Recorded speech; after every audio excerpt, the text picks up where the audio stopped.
So, for those of you who are interested in iPhone, here it is. I have gotten a copy. I got a unit on Friday, and some of you are interested in how it works, so I'm going to show you. This is the main menu. Actually, so I'm going to turn it on. So, this is the brick. There's nothing on right now. So you turn it on, and you have to slide it to sync or to start turning it on. And this is the main menu. Here we have on the bottom, we've got your basic functions, which you can't see that well, sorry. You have your phone, you've got mail, you've got iPod, and you have Safari. Start with the phone. This is the contact, visual voicemail again. And this is your contact list, and you can scroll through it just like you've seen in the videos. Scroll through it, stop it, click on a contact. You can have a favorites list, just a few people that you commonly call. This is visual voicemail. There's only one person there now, and you can barely even see it, but if I had multiple emails or voicemails and I clicked on one, I'd listen to that one instead of having to go through all of them. So it shows you your voicemail, lets you pick the one you want to listen to. And that's very cool. Next we have mail, and what's cool is I actually have all of my email coming in here. My personal email and my work email. And this is what it looks like basically. You scroll through it just like anything else, and then you can click on it. It'll show you your email in rich HTML format if you have it. If the email is that way, just like this one is. Scroll through it just like any other email. You can even zoom in on it by stretching it out. Oops, corn on the cob there. Yeah. And you can reply to it using a rich text editor. It's desktop class email, just like they say. You got the keyboard here, and it actually works really, really well. So that's that. And whenever you want to go back to the main menu, you just hit the home button right here. This is Safari. I got a web page loaded already. Safari is very, very cool because it shows you real email, real web pages rather. You scroll through them just like any other thing you scroll through. So with this, you can double tap to zoom into any element. Actually, I brought up my bookmarks. Just double tap to scroll into any element. You can also zoom in by stretching. Click on a link. It goes to wherever you want to go. Also, though, you can actually have multiple pages. So here's the page we were just looking at, which is actually still loading, which is neat. But I also have bus schedule loaded as well, so you can have multiple pages. iPod, as you expect, has a list of artists that you can scroll through.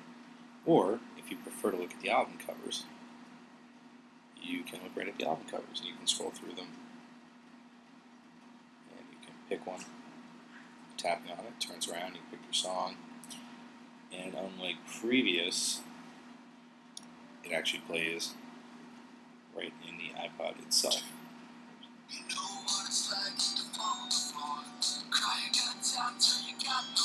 So, of course, if you flip it back, you can access the controls just by clicking.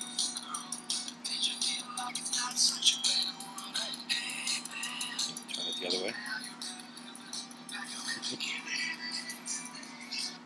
And so that's iPod. So we click back, we get to the main menu. I'll just show you a few other things. That a lot of this stuff is very basic. You already know, like the weather and that camera and that kind of stuff. But text messaging is pretty cool because text messaging actually keeps track of various conversations that you're having. So I've got two going on here. You click on one and it goes to the conversation. And it actually keeps track of it just like a instant messaging window. Very, very awesome. Okay, and to delete a message is very, very easy. You just slide it to the right. I'm doing a sideways, so it's a little different. Swipe your finger to the right and it brings up a little red delete button on the side. So that's how you do that.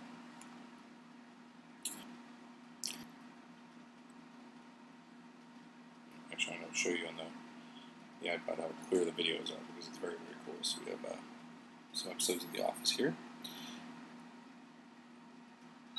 catching the end of this episode. Double tap to get rid of the letterboxing. Bring up the scrubber bar. Bring it back to the episode.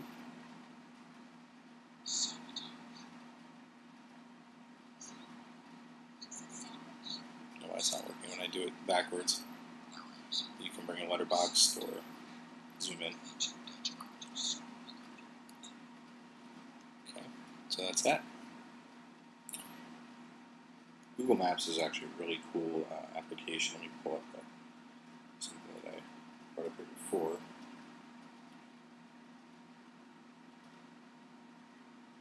It keeps track of all your searches, by the way, so you can bring them back up. So let's say in Providence, I'm looking for a pizza place. So I put in here pizza Providence. Okay, and it has little push pins where I put stuff in. And in the middle is Cecilia's Pizza. I'm more interested in Fellini's, so I've got it here. I just click on the little arrow, and it brings up contact information. All I have to do is press the button, and it calls. I'm going to hang up though. I can click on anything. There's a URL, and there's also an address, and you can get driving directions. It also shows you live traffic updates, which is really awesome, and all the different routes you can take to get wherever you're going. So that's Google Maps. There's an extensive list of settings. You can set up all your applications here. You can do different settings for different things. Pretty neat. The only couple of drawbacks there are this is on AT&T's Edge network, so it's a little slower than 3G, but it's not terrible. It's not the end of the world. It might be on 3G soon. Who knows? Obviously, you're locked in with AT&T when you do get the phone. You'll have to pay an early termination fee if you transfer your number from another carrier. If you're locked in a contract, I had to do that when I activated it. So it's kind of one of the drawbacks. The keyboard, a lot of people have been complaining about. I think it's great. The thing with the keyboard is that it automatically corrects all of your mistakes. So what you need to do is learn to trust it. You are going to make mistakes when you're typing fast, but almost 99% of the time it puts the right word in. So it only takes a second to go back, and it has a really cool magnifying feature actually to help you find the text that you need to change. So you just go back and change it real quick, and really you're going to be banging out messages on this much faster than on your cell phone, and much faster than on a BlackBerry type device. I guarantee it. And after a week or two, you'll probably be so proficient at it, you'll be able to use 2 thumbs, and you'll just be slamming away. I like it a lot. I do messages much faster on this, so that's really cool. The glass does get smudgy when you look at it from the side. I'm just going to get a good angle here on this, so you can see the smudges on it. But the cool thing is you don't see them when you're looking at the phone directly head-on. And the smudges come right off. All you have to do is use your shirt, and just wipe it off, and the smudges come right off. You don't have to worry about scratching the glass. It's really scratch resistant. Some people took keys to it trying to get it to scratch, and it didn't scratch, and carried around in their pocket for a week with keys and not a mark on the device. It's sturdy. It's been dropped from 6 feet onto concrete. Still no scratches, and the phone worked fine. So it's been through stress tests. It's a really solid phone. The call quality is typical of a cell phone, so I wouldn't expect any great improvements there. But it sounds fine. It syncs up with all of your stuff on your Mac if you have a Mac, like your calendar application and your photos, and you can bring your entire photo library over. The 2 megapixel camera is actually not bad. I think it's actually really good. So we have a photo library here, and a picture of my friend here. This is Walt. Turn him sideways. When he comes in, you can zoom in. Okay, and you can also use his wallpaper, or I can email it, or I can assign it to a contact. So photos work great on here, and the 2 megapixel photos come out really good. I think they come out excellently. So that's good. So I actually don't have too many quibbles with this. I had the 8 gig model, cost $600 plus tax, and was worth every penny. I wouldn't trade it for anything. So that's my review, and that's my little showing you what it is.